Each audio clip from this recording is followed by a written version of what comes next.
Welcome to EasyBilling. In this video, we'll show you how easy it is to update document statuses within the software. Setting and managing document statuses is crucial for tracking your business workflow, and EasyBilling offers two convenient methods to do just that. First, let's modify the status directly from the document itself. In the document list, locate the document you want to update and open it. This will bring up a detailed view of the document. Click on the Private tab at the top. Here, you'll find the current status of the document. Simply click the drop-down menu to select the new status. Once you've made your selection, click the Save button to apply the change.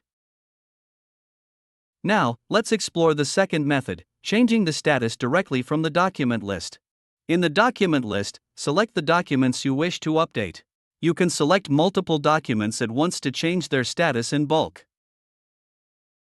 Then, right-click on any of the selected documents. A pop-up menu will appear. Choose Change Status. Select the desired status from the list. The status of all selected documents will be updated instantly. And that's it. You've successfully updated document statuses using both methods. We hope this tutorial was helpful. Thanks for watching.